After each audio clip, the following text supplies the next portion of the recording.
Chapter 6, Section 2, Volume using the disk method. Now there are a couple different methods that are shown in Chapter 6 on how to find the volume of a solid of revolution. The disk method, or a variation of it known as the washer method, here shown in Section 6.2. Also the shell method, which is shown in Section 6.3, which you need to know for the AP test if you're taking the BC version, but you don't need to know it for the AB version. You should be able to do any volume using the disk method. I will tell you though that it's sometimes convenient to use one over the other, and so if you take the time to look through Section 6.3 and maybe practice a couple problems, you might encounter an opportunity to use it on the AP test to make the integration a little bit easier or a little bit more convenient, and you would not be penalized for using something above and beyond the actual the curriculum. But for right now, what we're going to do is we're going to consider how to find the volume of what we call a solid of revolution using the disk method / washer method. So if a region in a plane is revolved about a line, the resulting solid is called a solid of revolution, and the line in which it's revolved about is called the axis of revolution. So if I have drawn here, and at least I tried to draw this so I could show the 3D effect here with the green, but I have a rectangle right here, and I took this rectangle and I rotated it, revolved it about this particular line here known as the axis of revolution. It looks like a horizontal line with the way I've got this drawn, so that I get, if you think of that being spun around and becoming a solid, I get a cylinder. It might look a little bit like a hockey puck sitting on its side there, and we call this width here W as far as the notation for the textbook. So the volume of the disk, as it turns out, is the area of this disk, okay? And the area of this disk, what they mean here is this face here, right here, the circle, times the width of the disk, which of course is this. Now if you think about the volume of a cylinder, the volume of a cylinder is pi r squared h. Well, pi r squared, that would be the area of the face, which of course is a circle, and the width of the disk, that's the height. So this is just a kind of a fancy way of finding the volume of a cylinder. Pi r squared, and again they call this height here W. Okay. Now if we were to take a region, and the region here being this region here that I'm kind of shading in, this region here above the x-axis underneath the curve y equals f of x between x equal a and x equal b. And if I was to revolve this about the x-axis, if I make the x-axis the axis of revolution, and then I partition the interval from a to b, and I take my carving knife here and I make perpendicular cuts to the x-axis here going through this solid. Well, what I would end up with would be, depending on how many subintervals I have, let's say I have n subintervals, I would end up with n circular disks. Now they wouldn't be perfectly cylinders, because as you can see I have a straight line here to show the idea of a cylinder, but my curve moves upward. But they would approximate, because what I'm going to do is kind of what I did when I found area under a curve, is that I'm going to find the area of all the rectangles and add them together and then take the limit. Well, I'm going to find the area of all these disks and add them together and then take the limit. So on the as far as the x values here, we have an ith subinterval, and we pick some value that's in there. We could pick an endpoint, we could pick a value in between, so that that's the radius. Now, I've got it written down as f of x, but you'll see the notation. They'll use capital R of x, or in this case capital R of x sub I, because they want you to make sure that you understand that this is for the radius of the face here. Okay? So I'm going to take pi times the radius squared times delta x. Now this, I've got this set up as a regular partition here, that delta x is b minus a over n, but this would work for, and I could adjust this for a partition that was not regular here. So if I take this disk right here, and if I add up all those disks, because I would have disk here. If I can't draw them worth a darn, but I would have a disk here, and I would have a disk here, and all the way across. Now you say, well, I have trouble picturing that. Well, this is not for this curve, but I found on the line here kind of the idea where you have this region spun around the x-axis, and you can see each of the disks of various radii, because this is changing, your f of x is changing. So if I add those all up, let me move this up just a little bit. As I goes from 1 to n of pi r squared times delta x times the thickness here, then I can pop the pi out in front because it's a constant, and I can use the linearity property of summation. And as n goes to infinity, then we would say the partition, the greatest size subinterval, the norm of the partition goes to 0, and we can write that the volume is equal to the limit as the norm goes to 0 of pi times the sum as I goes from 1 to n of r sub x sub I quantity squared times delta x, which kind of neaten it up here a little bit because I'm taking the limit. I can write this as an integral from pi, the integral from a to b of r of x sub I, or of r of x, to the second power dx, my delta x going to dx. So I need a formal statement here for the disk method. And I have it right here, the disk method to find the volume of a solid revolution with the disk may use one of the following. If I have a horizontal axis of revolution, I'm going to do it with respect to x. If I have a vertical axis of revolution, I'm going to do it with respect to y. Remember my picture back here? Well, there's the one with the horizontal axis of revolution, and it's all done in terms of x. And although they didn't use capital R, they used the f here, which is fine. And then here we have one where it's spun around the vertical axis here, and you can see the slight adjustment here as we write everything in terms of y. Now let's try a couple of examples where we use this method to find the volume. The first example says find the volume of the solid form by revolving the region bounded by the graphs of f of x equals the square root of sine of x and the x-axis between x values between 0 and pi inclusive. And this is about the x-axis. So I have a horizontal axis of revolution. So I'm going to try to fit it this way. Now I still, even though it's not, maybe as popular notion as it once was, I still find that if I make a sketch of what's going on, it helps a lot. So I'm going to make a quick sketch here best I can.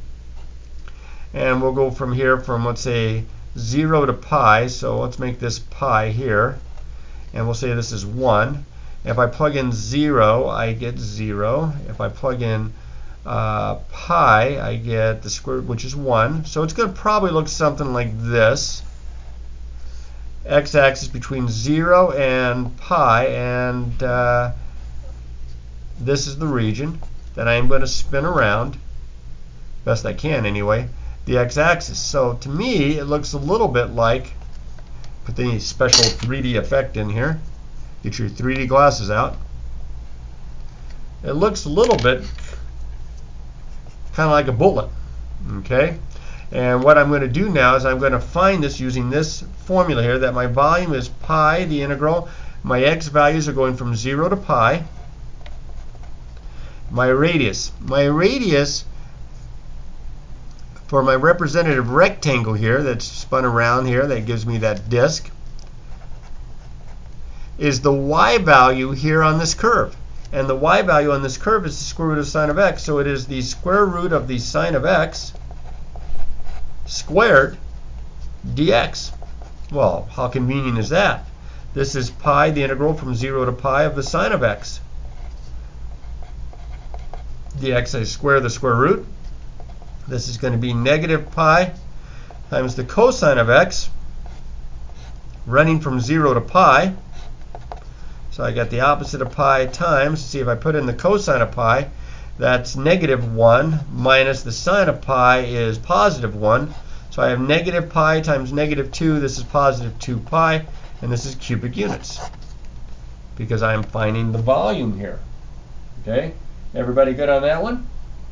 A little different. Okay? Let's try another one.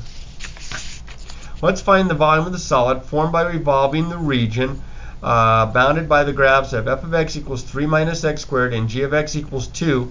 about the line y equals 2. Now notice here, it's a horizontal axis of revolution. I'm going to do this with respect to x, but it's not the x-axis. Okay, so I have to be very careful with what I state as my my radius here. So again, it helps if you have a sketch. At least I think it does.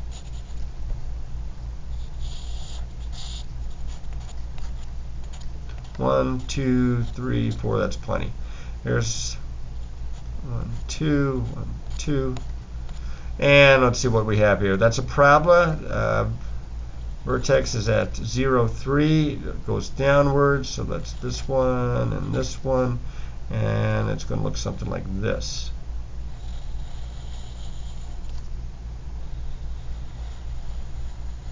Okay, and it's going to continue downward. And of course, g of x equals 2. That's this line right here. So my region is this guy right in here. And that's what's going to get spun around the line, or revolved around the line, y equals 2. So it's going to look something maybe like this. Okay, now I have to put in the special 3D effect here. There it goes. And I get something that kind of looks like a football, kind of, a fat football. All right, so now this is at 1, 2, and this is at negative 1, 2.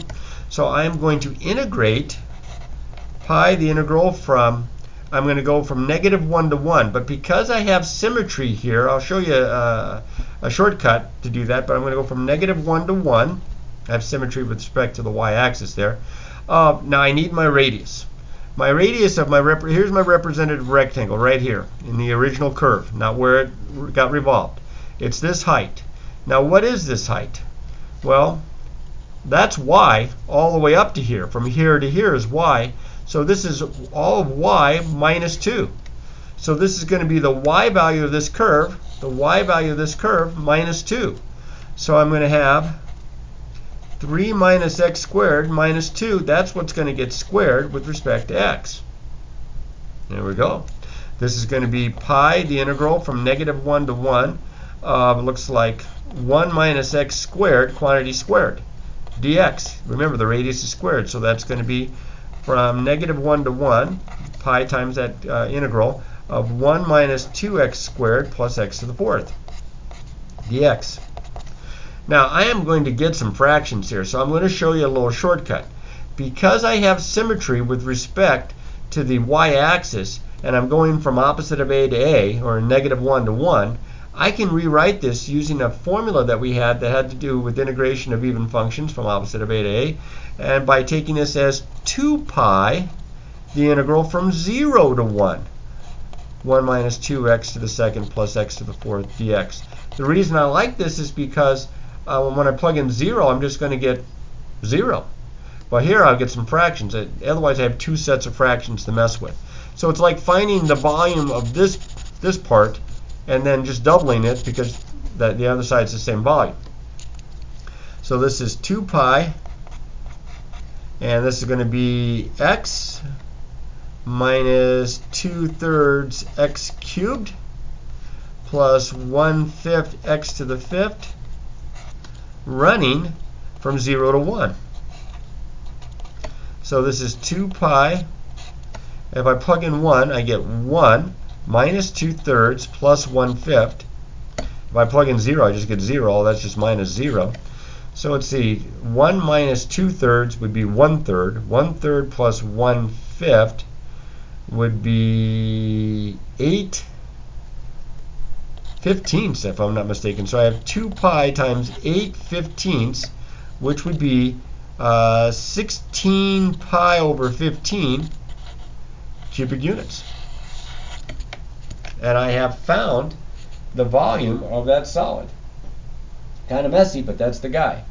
All right, so you can see why I used the little trick there with the symmetry so I could avoid some messy arithmetic with fractions. Now, both of these examples that I've done so far are being done with respect to spinning it around a horizontal axis of revolution. But in this next example, I have a vertical axis of revolution to make this a little bit different here. I'm spinning it around the y-axis. So find the volume of the solid formed by revolving the regions bounded by the graphs of x equals y squared.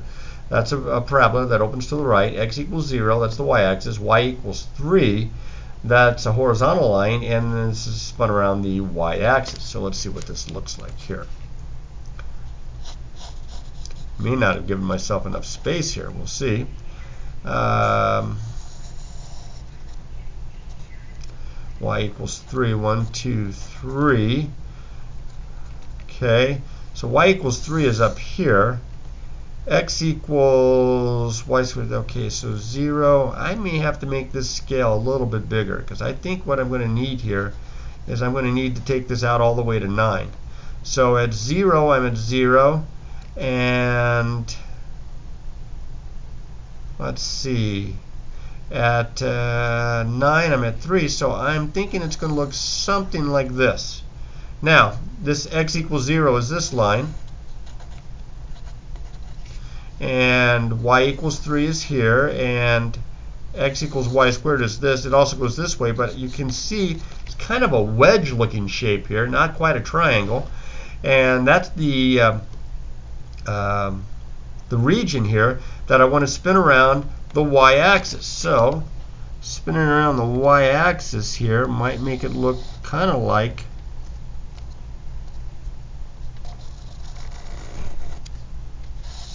a tornado kind of region there, or the top of a James Bond martini glass. So shaken, not stirred. So I am going to draw in my representative rectangle.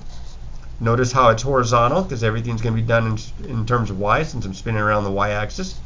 So I don't know if you can tell how special those 3D effects are. Here, I'll make them green. Okay, but there's my disk. That's delta y.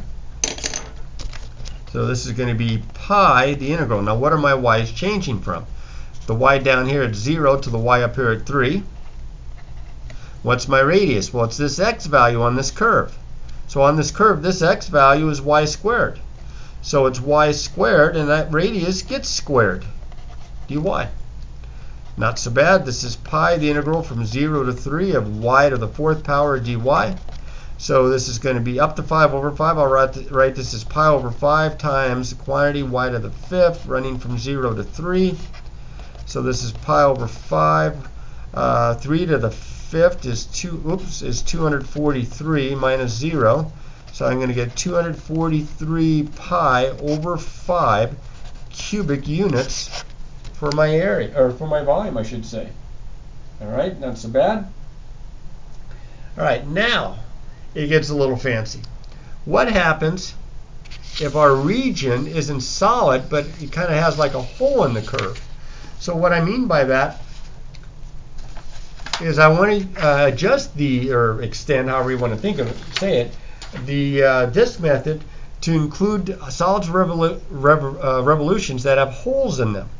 So as you can see here in red, instead of a solid disk, I have what looks a little bit like a washer. You know, like with a bolt and a nut and a washer. You know, hardware that you might use to put something together. I have this washer shape here, kind of like a real flat donut with the hole in the middle. All right, so now to find the volume of a solid that is set, that when I make these cuts perpendicular to the axis of revolution, instead of getting disc or hockey pucks, I get kind of donut shapes. I get looks like a 3D washer kind of a deal. Now to do that, I find the volume of the entire thing as if this is my whole region here. That's this guy, the outer radius, capital R, and I subtract from it the part that's missing in the middle, the hole that's missing in the middle, the radius being lowercase letter r. So that's pi times r of x with lowercase letter r of x dx, all with respect to x here. Or, as you can see here, I can combine these by factoring out the pi and the dx. So what you're doing is you're finding the volume of the whole amount, and you're subtracting from that the volume of the whole amount. Okay, so it's the volume of the whole minus the volume of the whole, if that helps, or it just sounds confusing that way. So here's the formulas that we're going to use for the washer method. And this has to do with the horizontal axis of revolution, all in terms of x, and the vertical axis of revolution, all in terms of y. Now, if you're trying to picture what that looks like, I have here where I have vertical representative rectangles, and here when I have horizontal representative rectangles. Here all in terms of x, here all in terms of y. Notice how they use the same notation as the textbook, with the capital R for being the outer radius, the lowercase letter r for being the inner radius there. And you can see that if you make these slices that you get these different size washers. Okay, move this off to the side. So now what do we have here? We have a problem where we're going to encounter a solid that's got a hole in the middle. Find the volume of the solid formed by revolving the region bounded by the graphs of y equals x squared and y equals the square root of x and y equals x squared about the x-axis. Now I'm going to try to draw this. Let's see how close I can get here. Let's say that this is 1 here and this is 1 here. This curve goes something like this. This curve is a parabola and it goes something like this. And you can see that this little petal here, this little shape, this is where the region that is bounded by these two graphs, and we're going to spin this around the x-axis. So to spin this around the x-axis, see if I can draw this worth a darn.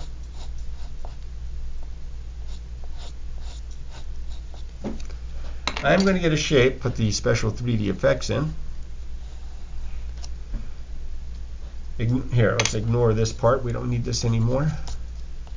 I don't want it to confuse you.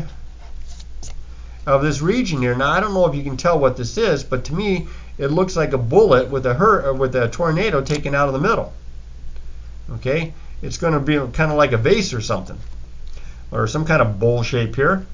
And as you see, my representative rectangle, cutting that perpendicular to the axis of revolution here, this would be delta x.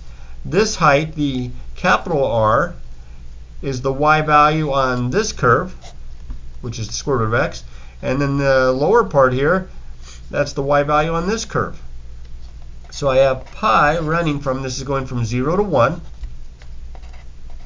of the outer radius squared, and that would be on this curve, that's the square root of x, that gets squared, minus the inner radius squared, that's the y value on the bottom curve, that's x squared, and that gets squared, all with respect to x. So it takes a little bit more to get this one set up. This is pi, the integral from 0 to 1 of the quantity x minus x to the 4th dx. So this is pi times, this is going to be 1/2 x squared minus 1/5 x to the 5th, running from 0 to 1. So if I plug 1 in, I get 1/2 minus 1/5, and then I plug 0 in and I get 0. That's nice. So that's 5/10 minus 2/10. This is 3/10. Don't forget the pi here. 3/10 times pi, or 3 pi over 10 cubic units. And that's the volume of that shape, that solid of revolution. Okay? Now, we'll do one more of these.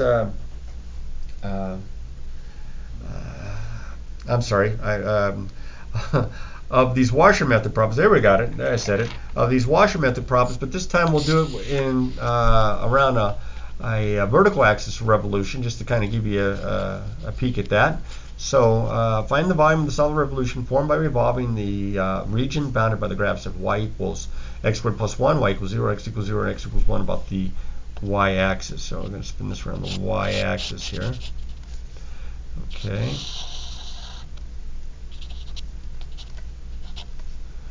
Let's see, x equals 1. Let's see, so this would be a parabola. Would go through here, and here would kind of look something like this. And now I'm just going to kind of continue this way with dotted just to show you. And then this is y equals 0, that's the x-axis. X equals 0 is the y-axis, and x equals 1 is the is the x-axis this way as well. So now what I'm going to do here is I'm going to spin this around the y-axis. Now this, I'm not going to probably draw it very well. I'm going to try around the x-axis would kind of look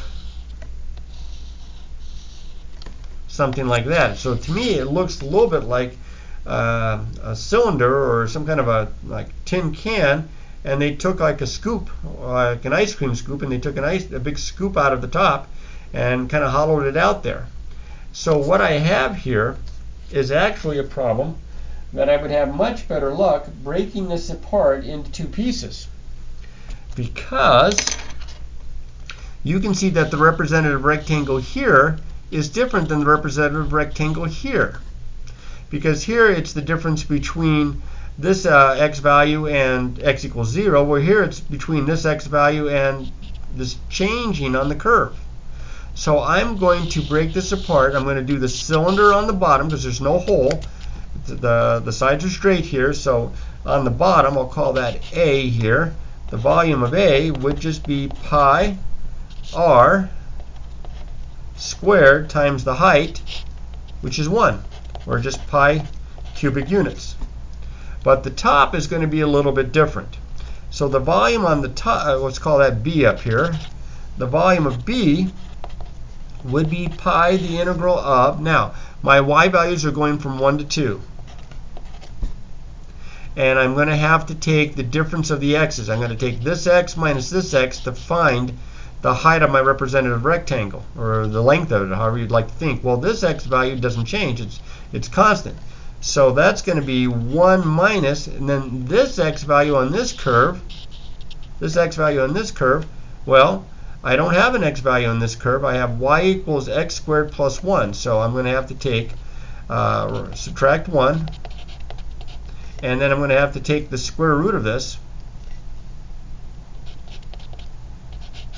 And I just want the positive values here. So that would be the square root of y minus 1 quantity squared dy.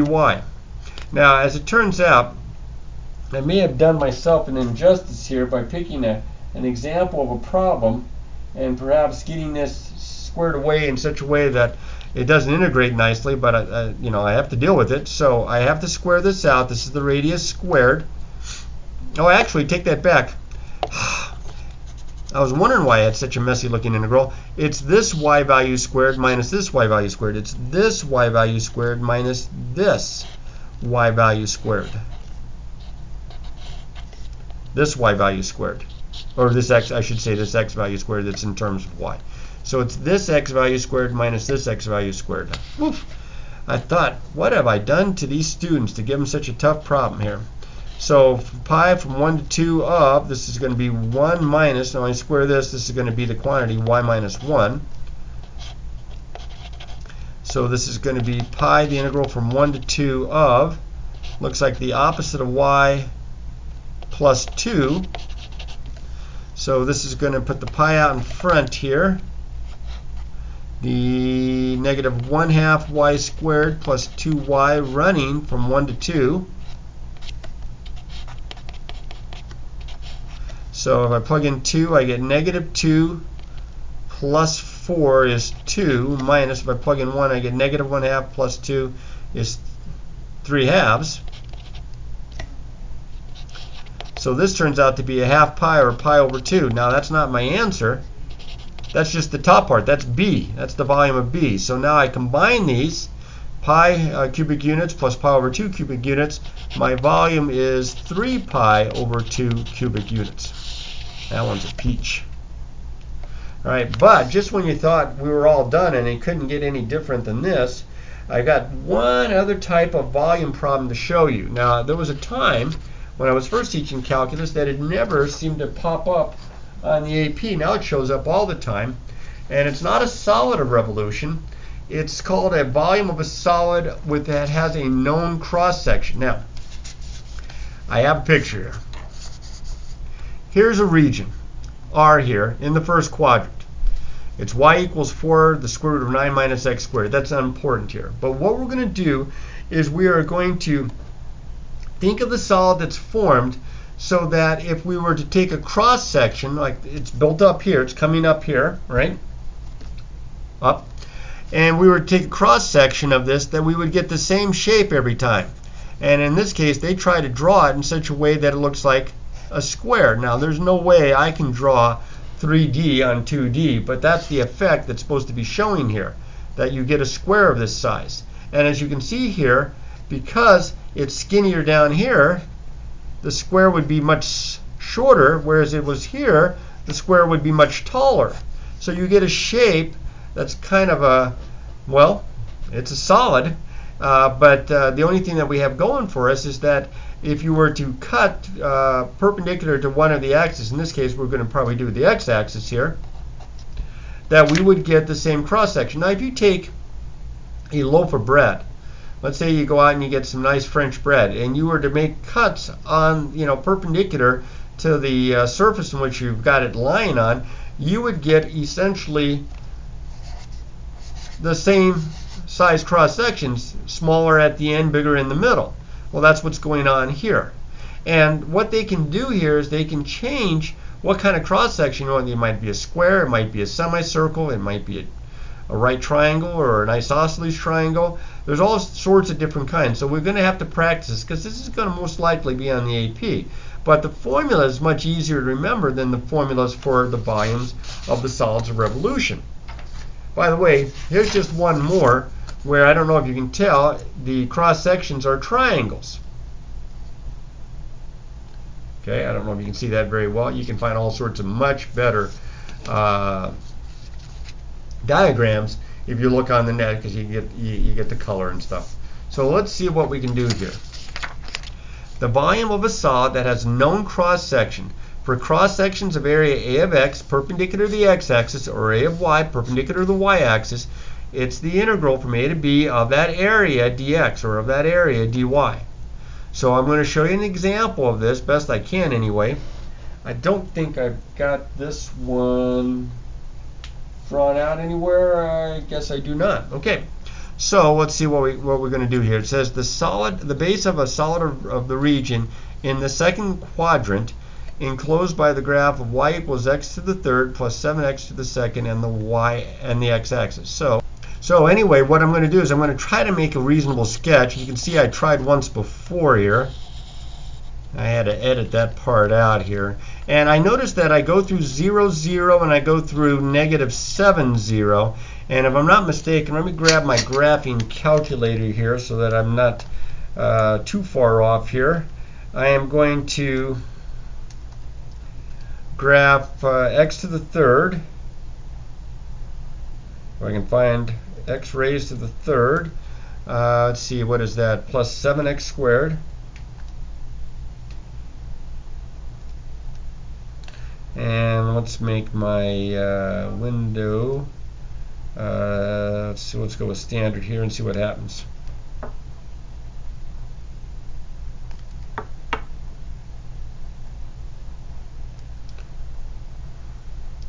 Well, my graphing calculator is being awfully slow this morning here.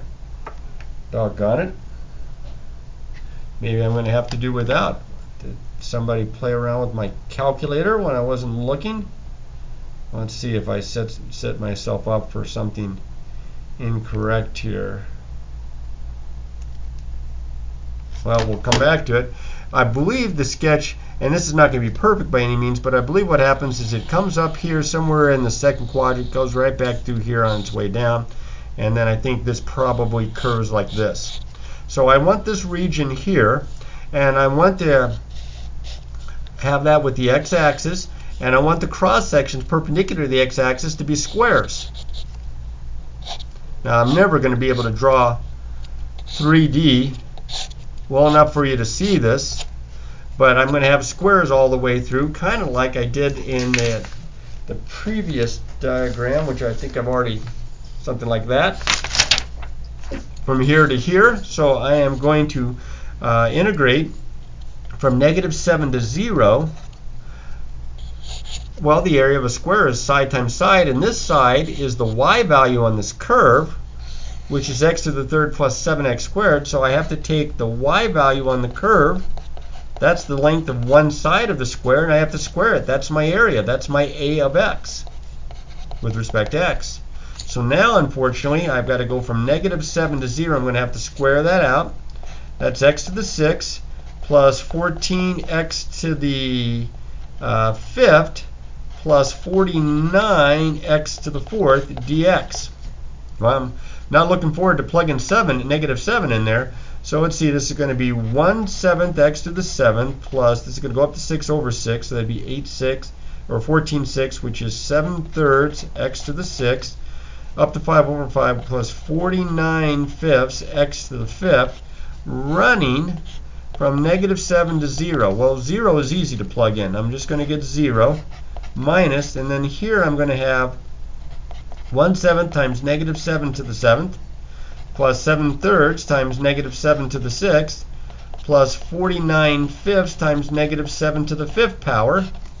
And I'm going to have to do the calculations, and I am keeping my fingers crossed that I did this once before, and I did do this once before, and it is a pretty good sized number.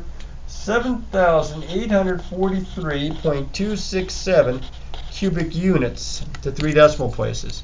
So you can go ahead and grind that out on the calculator there. But that's how we find the volume of the solids with known cross sections. We'll do some more practices with this probably during a face-to-face class. I'm sure I've got some practice problems for you because there's not too many that are actually in your assignment and such, and we do want to practice it to feel a little bit more comfortable. Remember, it has to do with the area of the cross section. And again, practice, practice, practice.